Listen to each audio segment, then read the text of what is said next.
जय महाकाल की दोस्तों। आज हम आपको लेके आए यहाँ पे गोपालपुरा शिव मंदिर।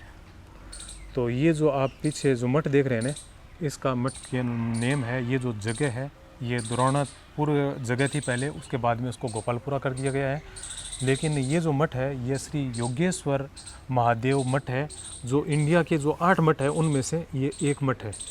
तो इस मठ की जो हिस्ट्री है, जो इतिहास है, वो भी हम यहाँ जानेंगे।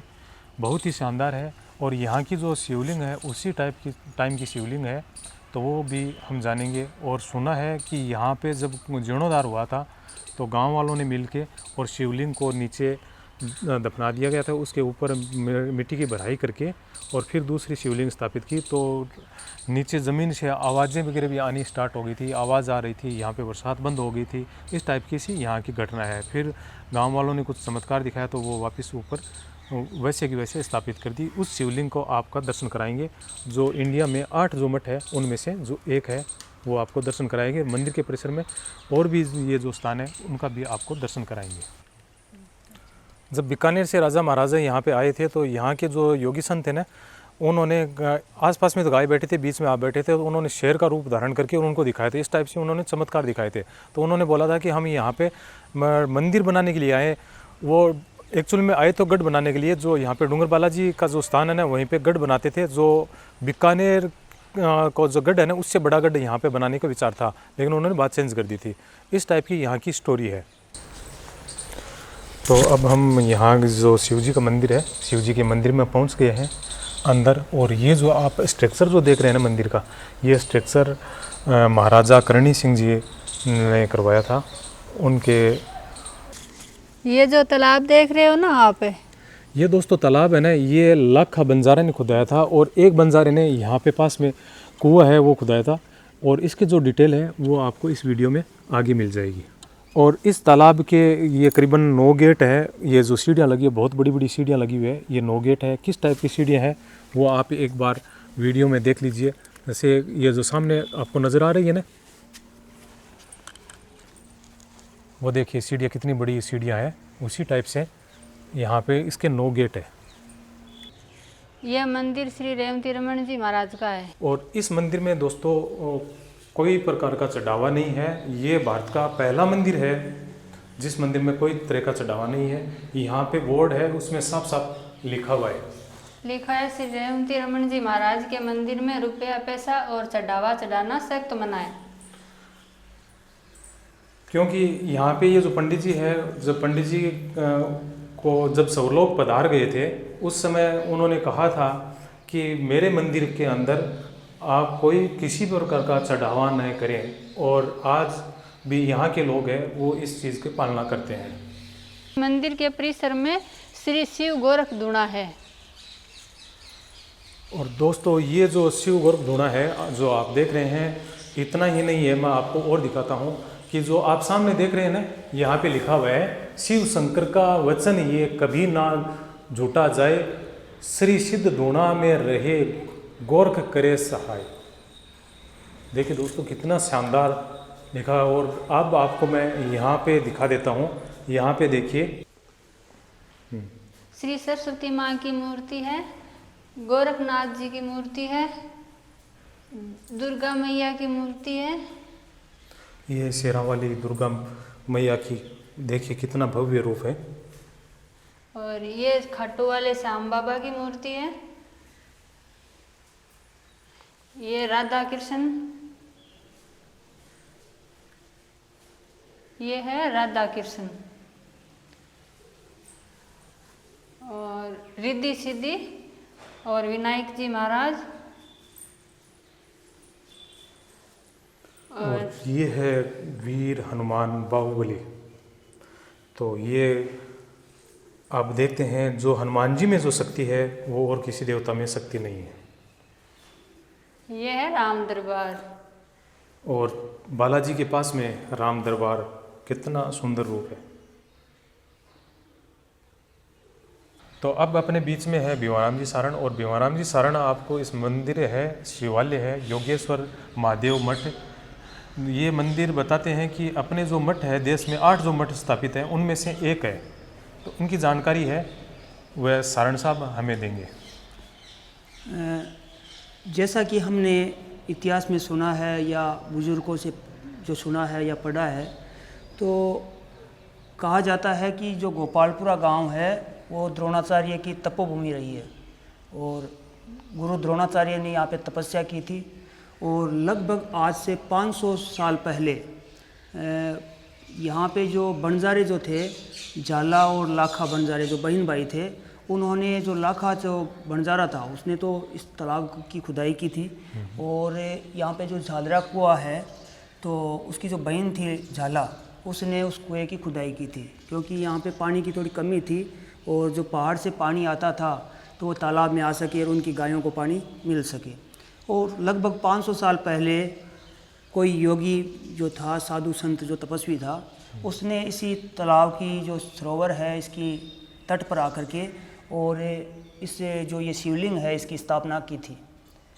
मान्यताओं के अनुसार ये माना जाता है कि शिवलिंग की स्थापना लगभग 550 साल पहले हुई थी और एक योगी संत ने इस शिवलिंग की स्थापना करके और जो मतलब इसको स्थापित किया था या इसकी पूजा आराधना की थी। ये मान्यता लोगों से हमने सुनी है।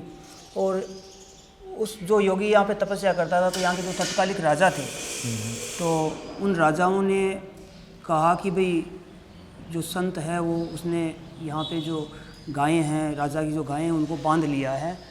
तो कुछ लोगों ने जाकर के उनको बताया कि भाई यहाँ पे जो तपस्वी है वो तपस्वी नहीं है, वो तो गायों का चोर है, इस प्रकार से। तो राजा खुद यहाँ पे जो गायों को देखने के लिए जब बाड़े में आए तो यहाँ पे वो तपस्वी जो तपस्या कर रहा था उसके ऊपर जो राजा क्रोधित हुए, तो राजा को जो तपस्वी है ना शेर की नज़र में सोता हुआ दिखाई दिया। अच्छा। तो राजा को फिर एहसास हुआ कि हमें लग रहा था कि वो तपस्वी है और तपस्वी को देखते देखते वो शेर का रूप उसने धारण कर लिया। तो फिर वो राजा थे वो उससे क्षमा याचना मांगने लगे। तो तपस्वी ने अपना रूप धारण करके कहा कि जो ये शिवलिंग स्थापित है वो आदिकाल से स्थापित शिवलिंग है, द्रोणाचार्य ने स्वयं ने इस शिवलिंग को स्थापित किया है और यहाँ पे द्रोणाचार्य ने शिव जी की तपस्या की है। ऐसी मान्यताएं हमने सुनी है। और यहाँ पे जो एक शिलालेख है उस शिलालेख पर भी इसका वृत्तांत वर्णित है। और इस मंदिर के परिसर में यहाँ पे पास में बता रहे माता जी की एक हाँ। है, यहाँ पे मंदिर है। अब उसके बाद में यहाँ के जो लोगों ने चंदा इकट्ठा करके इसको बढ़िया ढंग से मंदिर को स्थापित किया और शिवलिंग को मतलब ज़मीन के अंदर दफना करके फिर ऊपर नई शिवलिंग को स्थापित किया। जब ये शिवलिंग स्थापित किया तो गांव के अंदर बरसात आना बंद हो गया। 1 साल तक यहाँ पे पानी ये जो तालाब है वो सूख गया और बरसात नहीं हो रही थी। गांव के अंदर अशांति पैदा हो गई और इस शिवलिंग से मंद मंद आवाज़ आ रही थी। उस समय हमारे इसी गोपालपुरा के जो करणी सिंह जी है, जो हाई कोर्ट के जस्टिस है, उन्होंने गांव के लोगों के साथ बैठ कर के मंत्रणा की कि भाई क्या कारण हो सकता है। तो उन्होंने कहा कि जो हमारे गांव के अंदर पुराना शिवलिंग था, जो द्रोणाचार्य काल का जो शिवलिंग था, उसको ज़मीन में दफना करके और उसके ऊपर नया शिवलिंग स्थापित कर दिया। तब से ही गांव के अंदर अशांति पैदा हो रही है और गांव का जो तालाब है वो 1 साल से सूखा पड़ा है। तो जज साहब के और गाँव वालों के प्रयास से यहाँ पे गोविंद नारायण जी जो यहाँ पे मास्टर अध्यापक थे, उनके लड़के थे शैलजा रत्न शुक्ला, जो SMS हॉस्पिटल के अंदर चर्म स्पेशलिस्ट थे, PMO भी थे वहाँ पे SMS हॉस्पिटल के। तो उनके आर्थिक सहयोग से शिवलिंग को वापस निकाल करके वापस पुनर्स्थापित किया गया और इस जो मंदिर परिसर है उसका निर्माण किया गया। तब जाकर के गोपालपुरा का जो तालाब था, लाखा तालाब, वो पुनः एकदम पानी से लबालब हो गया और गाँव के अंदर सुख शांति छा गई। और यहाँ पे अभी तो नहीं है, थोड़े टाइम पहले हमें देखने को मिल रहा था कि लाखों की तादाद में जो बड़ी जो नर मधुमक्खियाँ होती है वो यहाँ पे छाई रहती है। लेकिन यहाँ पे कोई व्यक्ति अगर जल चढ़ाता है तो उसको कोई भी मधुमक्खी है वो टच नहीं करती। और चारों ये शिवलिंग है वो चारों तरफ से मधुमक्खियों से छाई रहती है। अच्छा। लेकिन कोई भी मधुमक्खी किसी भी व्यक्ति ये को नुकसान लगभग कौन से टाइम में होता है? लगभग कौन से महीने ये लगभग चैत वैसाख महीने के अंदर होता साथ में होता है। है। और यहाँ पे मैंने खुद ने देखा, मैं लगभग लगातार कम से कम 25-30 सालों से यहाँ पे शिव जी के दर्शन करने के लिए नियमित आता हूँ। मैंने भी देखा है काफ़ी बार यहाँ पे सांप जो है वो शिवलिंग के लिपटे रहते हैं। और गोपालपुरा गांव के प्रत्येक व्यक्ति यानी सोमवार के दिन या शिवरात्रि के दिन यहाँ पे 5 साल से लेकर के जितने भी बूढ़े बुजुर्ग हैं वो सारे के सारे शिव जी के दर्शन करने के लिए आते हैं और सबकी मनोरथ पूरी होती है। आज तक लाखों श्रद्धालु ऐसे हैं जिन्होंने शिव जी की पूजा की, उसकी मनोरथ सफल हुई। अच्छा। और इस मंदिर के परिसर में और कौन कौन से मंदिर है, और ये एक शिव धूना है, और ये कब से इसी है? मंदिर परिसर में हमारे जो रेवंतरमणीय जी महाराज है, वो गोपालपुरा के पंडित जी परिवार जो है वहाँ पे उनका जन्म हुआ था, और शुरू से वो संत प्रवृत्ति के थे। तो उनको कभी सांसारिकता से कोई लेना देना नहीं था, और कहने का मतलब यह है कि वो कभी धन माया से वो उनका कोई लगाव ही नहीं था। आज भी इस मंदिर के अंदर किसी प्रकार का चढ़ावा नहीं होता। उनकी मान्यता थी, उनका मानना था कि पैसे कुछ नहीं है, मानव धर्म सबसे बड़ा है।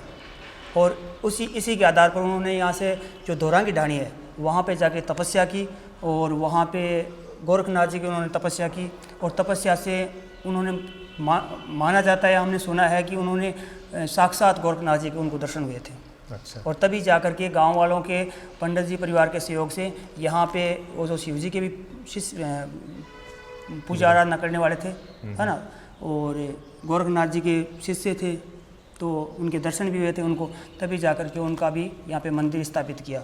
और यहाँ पे जो जोगमाया है, जोगमाया का जो मंदिर है, जो माता जी का मंदिर है, ये धूना है। इस धूने में भी एक मान्यता है, हमने बुजुर्गों से सुना है कि यह इस धूने के अंदर जो है, इसके अंदर एक संत ने तपस्या की थी, और तपस्या करते करते थोड़ा सा गांव वालों के साथ उससे झगड़ा वगैरह हुआ था। उसी के बाद में उन्होंने यहाँ पे एक चिमटा रोप करके वो चला गया कि आज के बाद इसमें जो शक्ति है वो शक्ति इसी में निहित रहेगी, कोई व्यक्ति है यहाँ पे आके तपस्या वापस नहीं कर पाएगा। अच्छा। ऐसा भी हमने सुना है। अच्छा, उन्होंने संत ने ये एक संत तरीके ने से ऐसा श्राप कहा दिया था। था, एक तरीके से श्राप दिया हुआ है। हाँ। अच्छा, एक दूसरा और सुना है कि यहाँ पे एक कुआं है वो भी खुदाया था, और उसकी सिल्ला है वो भी लिखी है, उस योगी के टाइम की हाँ, बात है। यहाँ पे जो मठ का कुआं जिसको बोलते हैं, हाँ, हाँ। तो उसी पे वो जो उस योगी ने उस कुएं को की खुदाई की थी, और उस पे शिलालेख भी लिखा था।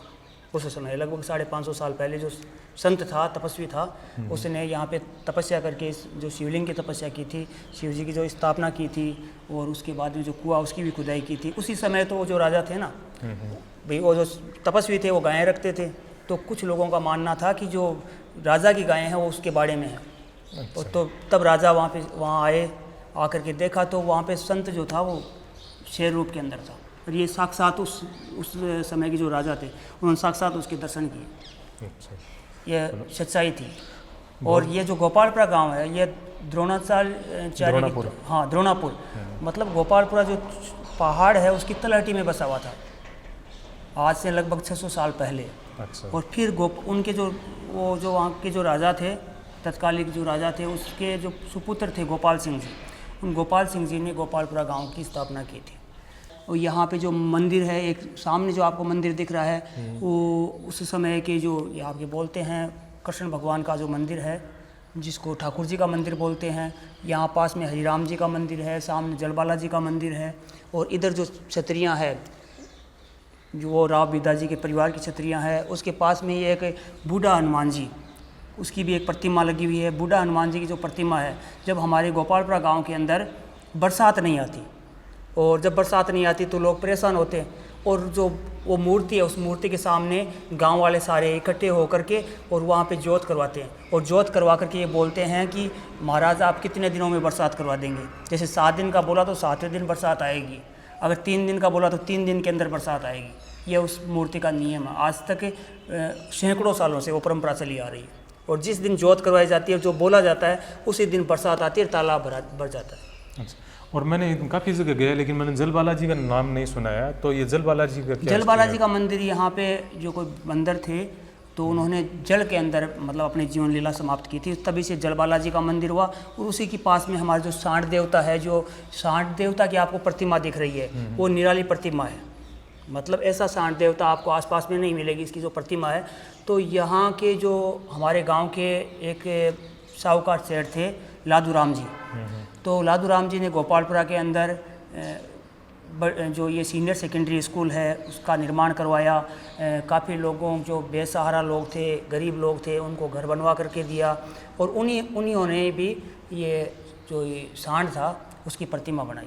और ये सांड की जो प्रतिमा बनाई उसके पीछे भी एक इतिहास है कि जब सांड की प्रतिमा बनाई गई तो जो कारीगर था, उस कारीगर ने कहा कि सांड तो मैं सांड जैसा था वैसा बना दूंगा, लेकिन मैं एक शर्त रहेगी। बोला क्या? बोला मैं जितने दिन 6 महीने आपको बोलूं कि 6 महीने आप इस रास्ते से नहीं निकले। गोपालपुरा से सुजानगढ़ जाने का एकमात्र रास्ता था और सेठ जी के भी सुजानगढ़ अक्सर काम होता रहता था, लेकिन सेठ जी के साथ शर्त थी कि जब तक ये सांड तैयार नहीं हो जाता बन करके, मैं आपको आपकी हवेली में जाके नहीं बोलता, तब तक आप इस रास्ते से नहीं गुजरोगे। वो तो उस कारीगर ने इतना सुंदर सांड बनाया और उसके बाद में वो हवेली में जा के बोले, सेठ जी आपका अब सांड तैयार है। और ऐसा सांड मैंने मेरे जीवन के अंदर पहला बनाया है और शायद आगे भी ऐसी प्रतिमा आपको नहीं मिलेगी। आसपास में नहीं है कोई आसपास में प्रतिमा। आपको, मतलब मैं ये कहता हूँ कि ऐसा सांड, सुंदर सांड आपको कहीं नहीं मिलेगा। दोस्तों, हमने आपको ये जो भारत के 8 जो मठ है उनमें से ये एक मठ है श्री योगेश्वर महादेव मठ, इनका आपको दर्शन करवाया है। ये दर्शन आपको कैसा लगा है?